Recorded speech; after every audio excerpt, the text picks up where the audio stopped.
तो सबसे पहले हम आशेश्वर महादेव गए। आशेश्वर महादेव नंदगांव का एक बहुत सुंदर स्थान है। जब श्री कृष्ण अवतरित हुए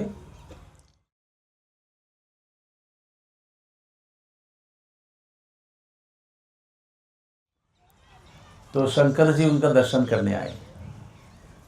इसका कारण बहुत सिंपल है, क्योंकि गौलोक धाम में भगवान के बाल रूप का दर्शन नहीं होता है। गौलोक धाम में भगवान सदैव 16 वर्ष के युवक बने रहते हैं, नव किशोर। एक बार शिव जी गोकुल में आए तो वहाँ के शिव जी का नाम है चिंताहरण महादेव, जो विश्राम घाट के आगे किनारे पे हैं।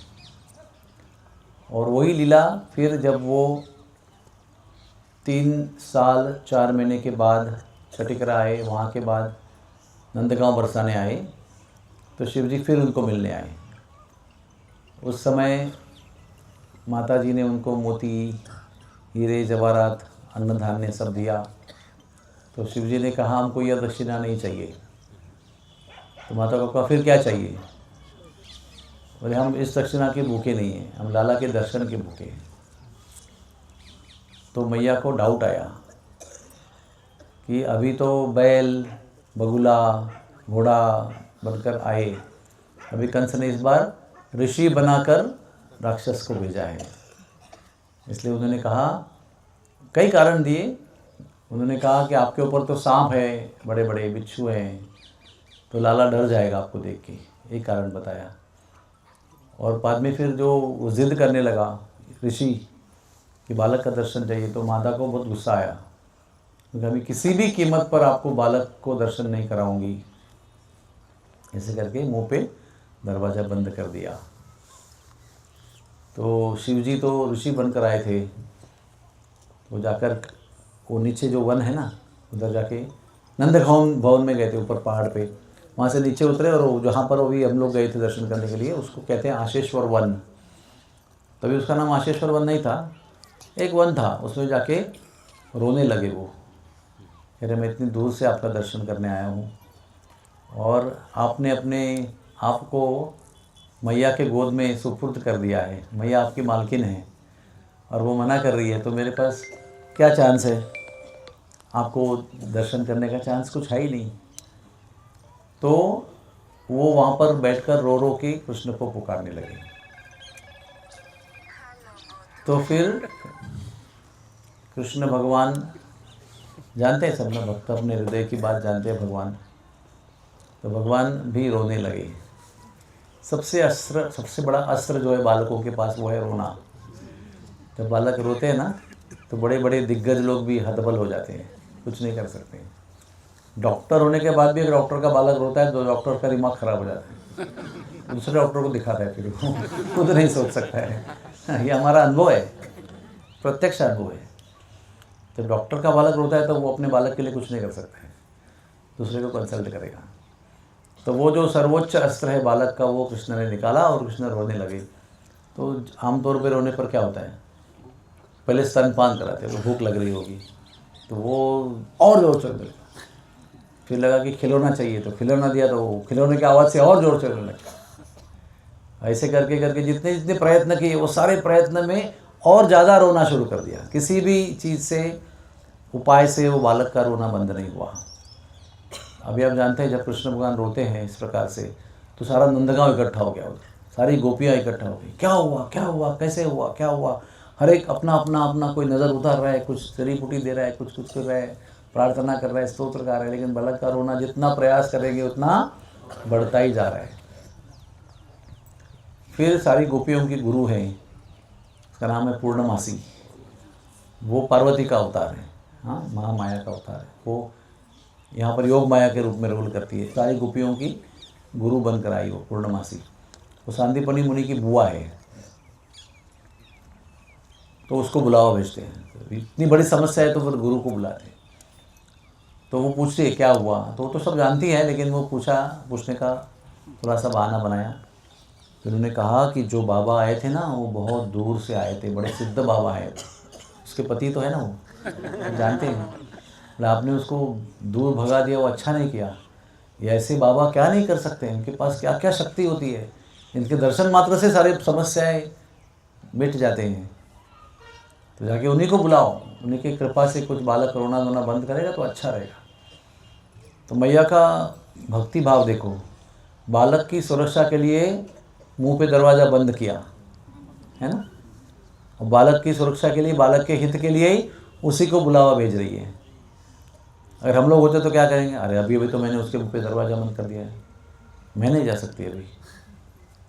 लेकिन माता को बालक के हित के सामने और कुछ नहीं चाहिए, कोई भी विरुद्ध कार्य वो कर सकती है एक झटके में। तो सखियों को भेजा। वो जो कुंड था ना, वो शिवजी के आंसुओं से बना है। जब कृष्ण को रो रो के पुकार रहे थे, वो उनके आंसुओं से वो कुंड बना है। उसका नाम, शिवजी का नाम पड़ा आशेश्वर, क्योंकि एक सुंदर बात परम पूज्य राधानाथ महाराज ने बताई थी। ये जो अवस्था है ना, शिवजी जो शंकर ऋषि बनकर आए, उनकी अवस्था बहुत निराशाजनक अवस्था है, क्योंकि मैया को बालक ने पूर्णतः अपने आप को सुपुर्द कर दिया है, और मैया के आगे कोई किसी का अधिकार नहीं है। नंद बाबा भी बोल नहीं सकते दे दो उसको दर्शन, तो मैया ने कहा तो आखिरी बात है, वो लास्ट पॉइंट है वो। तो अगर मैया मना कर रही है तो एक निराशाजनक स्थिति है कि अभी दर्शन होने का कोई चांस नहीं है। लेकिन ऐसी निराशा वाली स्थिति में भी उन्होंने आशा रखी कि दर्शन होगा, हो सकता है।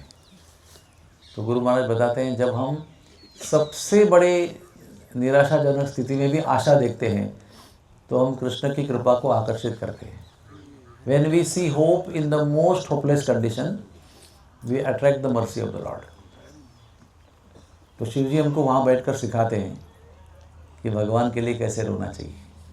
प्रभुपाद जी बार बार अपने प्रवचन में बताते हैं कि जप कैसे करना चाहिए। जब एक बालक अपनी माता के लिए रोता है, उसी प्रकार से हमको जप करना चाहिए, क्योंकि ऐसे रोने से ही कृष्ण की प्राप्ति होती है।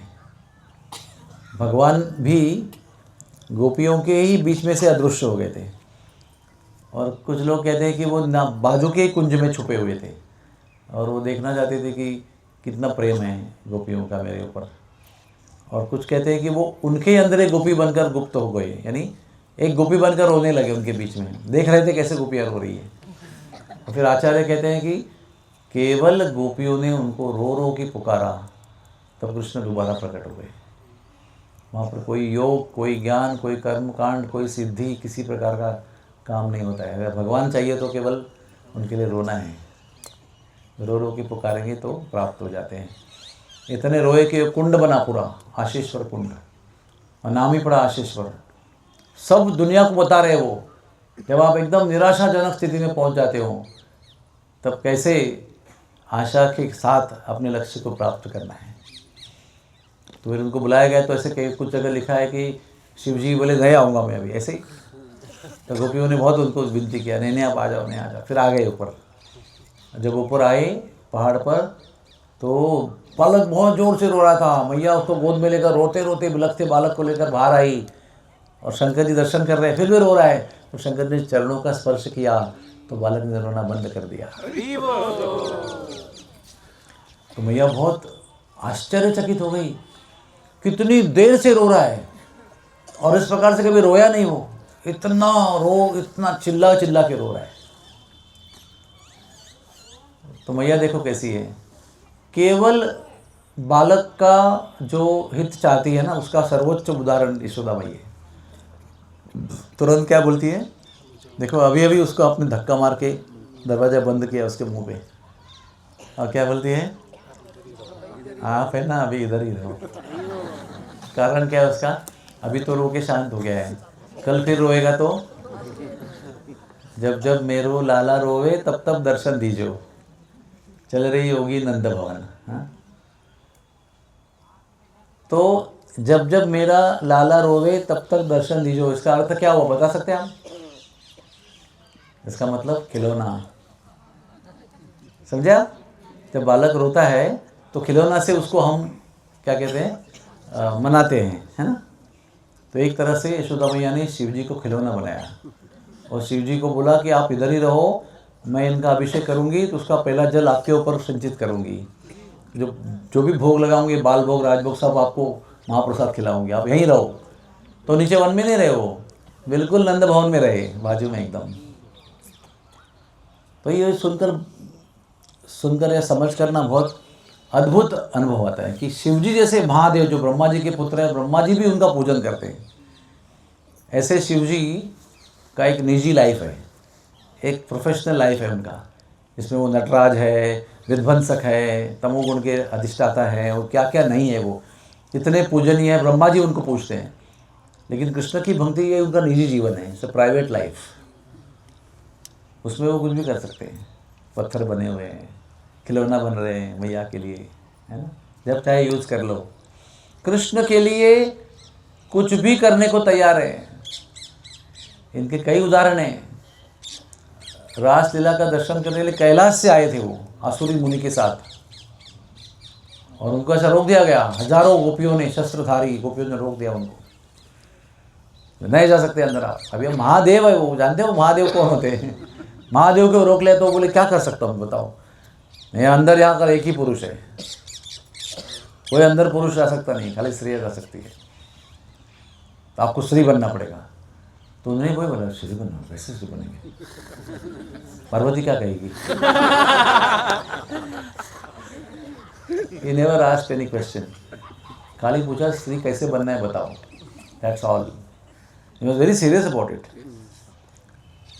तो गोपियों ने कहा कि जमुना पार एक कुंड है, इसका नाम है मान सरोवर, जहाँ पर राधा रानी एक बार रूठ कर रोई थी मान के किए हुए, वहाँ जाकर डुबकी लगा लो तो आप गोपी शरीर प्राप्त कर सकते हैं। कुछ भी सोचा नहीं है, थोड़ा सोचता हूँ कैसे होगा, स्त्री बनूंगा, तो एक ही क्षण में वहाँ से छलांग लगाकर पहुँचे, वहाँ डुबकी लगाई और तुरंत गोपी शरीर प्राप्त किया। हम लोग ना कथा सुनने में अच्छा लगता है, कभी विचार करो हम पुरुषों को अगर स्त्री बनने को कहा जाए तो आपको कृष्ण की प्राप्ति होगी, तो हम बोलेंगे सोच के आता हूँ कल। लेकिन शंकर जी का भजन देखो आप, कितना भक्ति है उनकी कृष्ण के लिए, एनीथिंग फॉर कृष्णा। जैसे मैया ने बोला खिलौना बनो, यानी एक तरह का खिलौना बना दिया, रेडी है वो, अभी भी विराजमान है। ऐसे शिव जी की जो कृष्ण की भक्ति है, वैष्णवानान यथा शंभु, जैसे नदियों में सर्वश्रेष्ठ गंगा है, शास्त्र में सर्वश्रेष्ठ भागवत है, वैसे भागवत में वैष्णवों में सबसे श्रेष्ठ शिव जी हैं, ऐसे कहा गया है। तो हमको सब लोगों को शिव जी को प्रणाम करना चाहिए और उनसे ये लेसन, ये सबक हमको सीखना है कि इस विश्व में अगर आप कृष्ण के भक्त हो तो कोई भी घटना निराशाजनक नहीं है। क्यों? क्योंकि भक्त के जीवन में, सबके जीवन में, लेकिन सबको समझ में नहीं आता है, लेकिन भक्त के जीवन में कोई भी बुरी बात नहीं होती है, कोई बुरी चीज़ नहीं होती है। हमको, हमारी इंद्रियों को बुरी लगेगी वो चीज़, लेकिन वो होती है हमारे अच्छे के लिए, सदैव, आज और कल परसों मुहूर्त पर नहीं, हर क्षण सबके जीवन में वही होता है, वो उसके आत्म कल्याण के लिए अनुकूल होता है। बाकी लोग जानते नहीं हैं और भक्त लोग जानते हैं, इसलिए भक्त लोग कोई भी घटना को थैंक यू बोल सकते हैं। विपदा संतुता शश्वत तत्र तत्र जगत गुरु, ये केवल भक्ति बोल सकता है, क्योंकि उसको पूरी निष्ठा है इस बात पर कि मेरे जीवन में कृष्ण के निर्देश के अलावा कुछ हो नहीं सकता और कृष्ण के निर्देश में मेरे अच्छे सिवा और कुछ नहीं हो सकता। तो इसलिए भक्त के जीवन में कभी निराशा नहीं होती। निराशा कब होती है? जब हमारे अहंकार को ठेस पहुंचती है। तो जो हर साल फर्स्ट आता है स्टूडेंट, वो अगर 12th में भी फर्स्ट आया हो, इधर भी नीट में भी अच्छा रैंक आया, फिर हमें बेस्ट कॉलेज में एडमिशन मिला और फर्स्ट एमबीबीएस में फेल हो गया, तो वो उतनी निराश होता है। क्यों? क्योंकि उसको यश की इतनी आदत लगी हुई है, अपयश वो झेल नहीं सकता है, उसका अहम जो है वो अपयश को स्वीकार नहीं कर सकता है, इसलिए वो डिप्रेशन में चला जाता है, निराशा के गर्त में चला जाता है। लेकिन भक्त जो प्रामाणिक हृदयी भक्त होता है वो किसी भी चीज़ से निराश नहीं होता है, क्योंकि वो जानता है ये सब भगवान की योजना है। Krishna is arrange this for me. तो निराशा आने के बाद भी अगर हमको आशा देखने को सीखना है तो हमको ये कथा बार बार सुननी पड़ेगी और भक्तों का संग करना पड़ेगा। तो हम निराशा में कभी होप्स जो है ना वो खो नहीं बैठेंगे, आशा बनी रहेगी। कहते हैं ना कि कितनी भी गहरी अंधेरी अमावस्या की रात होगी, लेकिन उसके एंड में सूर्य का उदय होता ही है, दिन आता ही है। कितना भी टनल अंधेरा होगा तो एंड में लाइट दिखती है ना। तो शिव जी को आप प्रणाम कीजिए और ये शक्ति को मांगिए शिव जी से कि किसी भी स्थिति की निराशा होगी फिर भी हम आशा को नहीं छोड़ेंगे, क्योंकि तुम आशा विश्वास हो हमारे। श्री कृष्ण भगवान हमारी आशा है, हमारी निष्ठा है, हमारा विश्वास है। हमारा समर्पण के लिए सर्वोच्च स्थान श्री कृष्ण है। हम अपना जीवन उनको समर्पण करते हैं तो कोई भी, जब हमारी नौका के कर्णधार श्री कृष्ण बन जाते हैं तो हम आराम से सो सकते हैं, चिंता करने की ज़रूरत नहीं। लेकिन हम अपने बोट की कमान जो है वो कृष्ण के हाथ में देते नहीं हैं। हम लोग आसानी से अपने हाथ में रखना चाहते हैं, अपने ही नियंत्रण में रखना चाहते हैं, फिर वो डुबकी खाते हैं बार बार। लेकिन एक बार कृष्ण के हाथ में आपने अपना बोट का कर्णधार पद अर्पण कर दिया, फिर कोई चिंता नहीं बचती। बोलो आशीश्वर महादेव की जय हो।